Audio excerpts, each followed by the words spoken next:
The Soybean School on RealAgriculture.com is brought to you by Pride Seeds, Nodulator Pro, and Cruiser Max Vibrance Beans.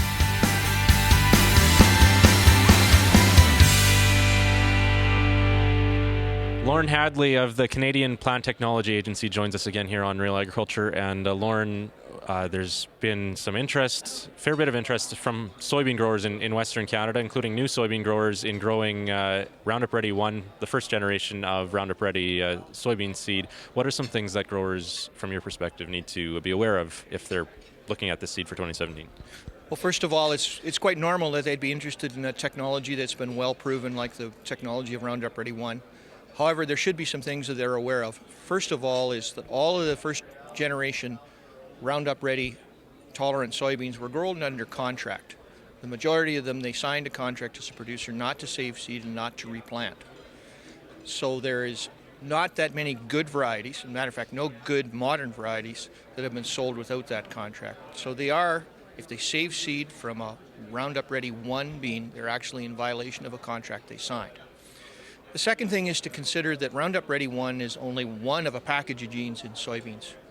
And all of the older varieties that were introduced when Roundup Ready 1 was new on the market have been replaced by better genetics that the companies have brought up that more reasonably suit the farms that we have today. Okay. So were there loopholes, though, in those contracts that would have allowed for somebody to potentially have kept it? We understand that there might have been a few very obsolete varieties that were sold without a contract, but again, those are older 12-year-old varieties, likely not the kind of modern genetics that are in today's varieties, and after 10 or 12 years of experience and breeding techniques that we've used. Okay. I guess another aspect to this is it's difficult to know what the attributes of a variety are if you're buying it this way in terms of what you're getting, right? Well, our recommendation is always the same at CPTA. If you're starting out with a new crop or new variety, start with certified. You're starting from someone who's grown the product under a really good set of stringent production controls. You're dealing with a company that has experience in that crop and it'll give you advice as you go on about how to grow it and how that particular variety is going to react in your area. Okay. So for a producer who's growing this in terms of the legalities and that aspect of this, not somebody who's necessarily selling the seed, but looking at growing it, how could they be impacted, or could they potentially be in trouble for growing it? It's a bit of a lottery. There's so much Roundup Ready 2 out there, and many of the farms we talk to may have grown some Roundup Ready 1 and some Roundup Ready 2 commercially. The odds of those two being contaminated just in normal farming operations are pretty high. So they would be in violation of the Roundup Ready 2 if the percentages got high. But secondly, just in terms of encouraging investment, if we stick with these older technologies and don't reinvest in the new ones will quit coming. So I think that's the biggest thing. We have to think long term. We all buy new trucks and new combines, but you buy the best technology.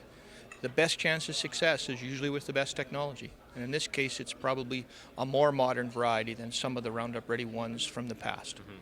And those more modern varieties would also probably be better suited for, a lot of that is going into varieties for new growing areas too. Well, in the last 10 years, we've moved the maturity. The breeders have moved the maturity on soybeans a long ways. So some of these initial varieties that had Roundup Ready 1 that are now available as common seed really are not well suited for areas in northern and western Manitoba and eastern Saskatchewan. They're just not suited that well.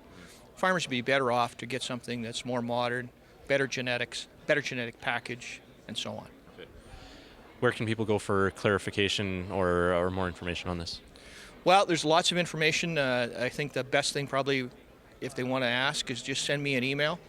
Our email address is very simple. It's cpta@sasdel.net, and we'll give them the information that we have about what the risks and rewards are. All right.